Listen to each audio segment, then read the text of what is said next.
India में foreign से जुड़ी सबसे टॉप सर्विस है IFS, Indian foreign service. IFS officer government of India को दूसरे देशों में रिप्रेजेंट करते हैं। इंडियन गवर्नमेंट के फॉरेन कंट्रीज के साथ रिलेशनशिप बिल्ड करने में इनका बहुत बड़ा रोल है। क्योंकि आईएफएस ऑफिसर फॉरेन में इंडियन गवर्नमेंट का हाईएस्ट लेवल ऑफ रिप्रेजेंटेटिव होता है, इसलिए इनके काम का फॉरेन पॉलिसीज फॉर्मेशन यानी विदेश नीतियां बनाने में बहुत बड़ा रोल होता है। इंडिया में लोग इस सर्विस के बारे में बहुत कम जानते हैं दूसरी सर्विसेज की तुलना में, जैसे आईएएस, आईपीएस। तो हेलो गाइस, आप देख रहे हैं बेसिक ज्ञान और आज की वीडियो में हम बात करने वाले हैं आईएफएस ऑफिसर के बारे में। इस वीडियो में हम बात करेंगे आईएफएस ऑफिसर के selection and training, function and duties, hierarchical structure और सैलरी, पर्क्स एंड बेनिफिट्स के बारे में। सबसे पहले सिलेक्शन प्रोसेस। एक आईएफएस ऑफिसर बनने के लिए सिविल सर्विसेज एग्जाम को क्लियर करना होता है, जो कि UPSC union public service commission द्वारा कंडक्ट किया जाता है। यूपीएससी का सिविल सर्विसेज एग्जाम बेसिकली दो टाइप की सर्विसेज के लिए होता है। First AIS, all India service, जिनमें आती हैं IAS, Indian administrative service, IPS, Indian police service, IFoS, Indian forest service. Second central service, जिसमें आती हैं आईएफएस, इंडियन फॉरेन सर्विस और दूसरी एडमिनिस्ट्रेटिव सर्विसेज जैसे Indian revenue service, Indian railway service, Indian postal service etcetera. CSE civil services exam India का one of the toughest exam माना जाता है। हर साल 10 लाख से भी ज्यादा लोग यूपीएससी सीएसई का फॉर्म भरते हैं, लेकिन उसमें से सिर्फ 1000 के अराउंड ही फाइनल लिस्ट में पहुंचते हैं। पहले आईएफएस टॉपर्स द्वारा चूज की जाती थी, बट अब ज्यादातर कैंडिडेट्स सर्विसेज प्रेफरेंस में आईएएस को आईएफएस से ऊपर फिल करते हैं।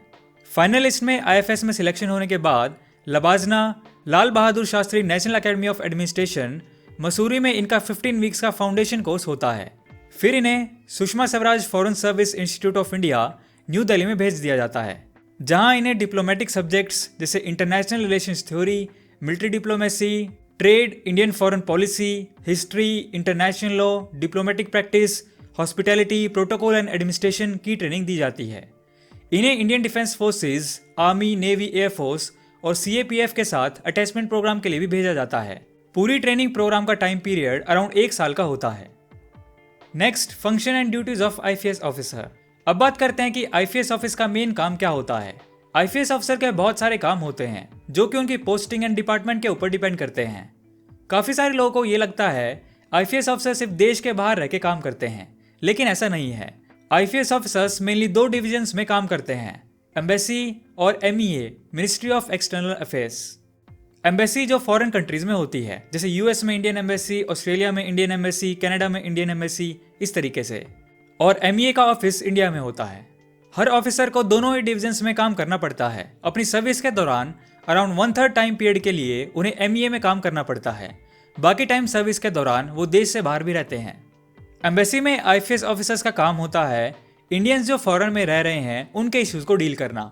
और जब भी इंडिया से प्रेसिडेंट, प्राइम मिनिस्टर, कोई और मिनिस्टर या फिर कोई डिप्लोमेट इंडिया से फॉरेन जाते हैं, सपोज कनाडा जाते हैं, तो कनाडा में इंडियन एम्बेसी की रिस्पॉन्सिबिलिटी होती है उनके लिए सब जरूरी अरेंजमेंट्स करना।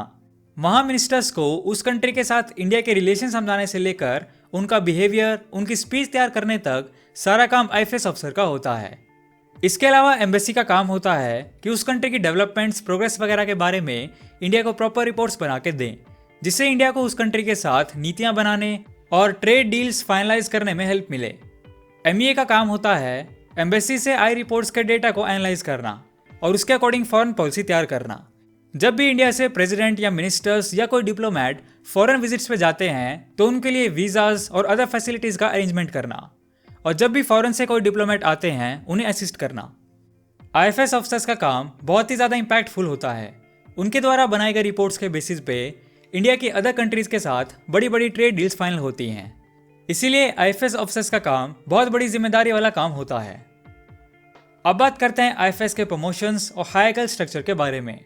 सबसे पहले आईएफएस ऑफिसर्स को भेजा जाता है लैंग्वेज ट्रेनिंग के लिए, जिस कंट्री में उनकी पोस्टिंग होती है, जिसके दौरान उन्हें कहा जाता है ओटी, ऑफिसर्स ट्रेनीज, या फिर 3rd सेक्रेटरी। फिर ये सक्सेसफुली कंप्लीट होने के बाद उनके अलॉटेड कंट्री की एम्बेसी में फर्स्ट पोस्टिंग होती है एज एन 2nd सेक्रेटरी। फिर इसके बाद 6 साल की सर्विस पूरी होने के बाद उनकी हो जाती है प्रमोशन और वो बन जाते हैं 1st सेक्रेटरी। फिर 13 साल की सर्विस के बाद उनकी प्रमोशन होती है एज काउंसलर, जिसे डायरेक्टर भी कहते हैं।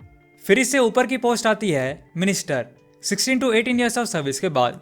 फिर इससे हायर रैंक आती है डेप्यूटी हाई कमिश्नर, जिसे DCM, deputy chief of mission और डेप्यूटी परमानेंट रिप्रेजेंटेटिव भी कहते हैं। और फिर एम्बेसी में सबसे हाईएस्ट पोस्ट आती है हाई कमिश्नर यानी एम्बेसडर। मोस्टली IFS ऑफिसर्स अपने करियर में एम्बेसडर की पोस्ट तक पहुंच जाते हैं। अब बात करते हैं MEA ministry of external affairs के हायरार्किकल स्ट्रक्चर की। IFS ऑफिसर सबसे पहले बनते हैं असिस्टेंट सेक्रेटरी / अंडर सेक्रेटरी, फिर इससे ऊपर डेप्यूटी सेक्रेटरी, फिर इसके बाद डायरेक्टर, फिर जॉइंट सेक्रेटरी, फिर एडिशनल सेक्रेटरी, फिर सेक्रेटरी और फिर लास्ट में आती है IFS की सबसे highest rank foreign secretary of India, जो इंडिया के टॉप डिप्लोमेट होते हैं यानी इंडियन फॉरेन सर्विस और फॉरेन सर्विस बोर्ड के एडमिनिस्ट्रेटिव हेड होते हैं। अब बात करते हैं IFS ऑफिसर की सैलरी, पर्क्स एंड बेनिफिट्स के बारे में। 7 पे कमीशन के इम्प्लीमेंटेशन के बाद सिविल सर्वेंट्स को इंडिया में ठीक ठाक पैकेज मिलता है। IFS ऑफिसर की स्टार्टिंग बेसिक सैलरी है around ₹60,000 per month. IFS officers को हालांकि बेसिक सैलरी उतनी नहीं मिलती, लेकिन इसके अलावा जिस कंट्री में वो पोस्टेड होते हैं उसके अकॉर्डिंग उन्हें मिलता है SFE, स्पेशल फॉरेन अलाउंस। इसको ऐड करने के बाद कुछ कंट्रीज में IFS ऑफिसर की सैलरी 3 लाख पर मंथ से भी ज़्यादा हो जाती है। इसके अलावा IFS ऑफिसर्स को गवर्नमेंट की तरफ से बहुत सारी फैसिलिटीज़ और बेनिफिट्स भी मिलते हैं। जैसे IFS ऑफिसर को जिस कंट्री में वो पोस्टेड होते हैं वहाँ के VVIP एरिया में 2 to 3 BHK फ्लैट बहुत ही कम रेट में प्रोवाइड कराती है और साथ ही कुक, हेल्पर वगैरह का एक्सपेंस भी गवर्नमेंट उठाती है। IFS ऑफिसर को गवर्नमेंट की तरफ से मिनिमम एक व्हीकल भी प्रोवाइड किया जाता है ड्राइवर के साथ। इसके अलावा IFS ऑफिसर के इन व्हीकल का एक्सपेंसेस जैसे पेट्रोल, डीजल या मेंटेनेंस वगैरह का खर्च भी गवर्नमेंट उठाती है। एम्बेसडर रैंक IFS ऑफिसर की गाड़ी पे इंडियन फ्लैग भी लगा होता है। इस तरीके से जो IFS ऑफिसर इंडिया में पोस्टेड होते हैं यानी MEA में पोस्टेड होते हैं उन्हें ब्लू नंबर प्लेट वाली गाड़ी मिलती है, जो अपने आप में ही एक अलग ही पहचान है। IFS ऑफिसर्स को एक अलग पहचान का पासपोर्ट मिलता है जिससे वो किसी भी कंट्री में by flight free of cost आ जा सकते हैं, लेकिन कुछ सिलेक्टेड कंट्री में जाने के लिए परमिशन लेनी पड़ती है। IFS ऑफिसर्स को फ्री में electricity, water supply, cable, internet connection जैसी फैसिलिटीज भी मिलती हैं। IFS ऑफिसर्स के मैक्सिमम 2 बच्चों तक का एजुकेशन का खर्चा गवर्नमेंट उठाती है। इससे फॉरेन कंट्रीज में IFS ऑफिसर्स अपने बच्चों को महंगे से महंगे स्कूल में डाल सकते हैं। IFS ऑफिसर्स और उनके फैमिली मेंबर्स के लिए मेडिकल सर्विसेज भी फ्री होती हैं। बड़ी से बड़ी बीमारी का इलाज का सारा खर्चा गवर्नमेंट उठाती है। IFS का काम अगर हम IAS से कंपेयर करें तो थोड़ा सा अलग होता है। IAS के कंपैरिजन में IFS में पॉलिटिकल इन्वॉल्वमेंट कम होता है, इसलिए IFS ऑफिसर्स फ्रीली अपनी ड्यूटीज परफॉर्म कर सकते हैं। एम्बेसीज में posted IFS officers foreign country में इंडिया को ऑफिशियली रिप्रेजेंट करते हैं, इसलिए उनके बिहेवियर, डायलॉग्स इंडिया के उस कंट्री के साथ रिलेशन बिल्ड करने में बहुत ज़्यादा इफेक्ट पड़ता है। चूंकि IFS ऑफिसर की इमेज को कंट्री से जोड़ के देखा जाता है, इसीलिए IFS एक बहुत बड़ी रिस्पॉन्सिबिलिटी वाली सर्विस है। तो ये थी दोस्तों इंडियन फॉरेन सर्विस के बारे में बेसिक जानकारी। कमेंट सेक्शन में आप हमें ऐसे ही टॉपिक सजेस्ट कर सकते हैं जिसके बारे में आप चाहते हैं हम वीडियो बनाएं। सो दोस्तों, वीडियो पसंद आया तो लाइक एंड शेयर करो यार, एंड नए हो तो इस चैनल को सब्सक्राइब कर लो क्योंकि मैं ऐसी वीडियोस आपके लिए लाता रहूँगा।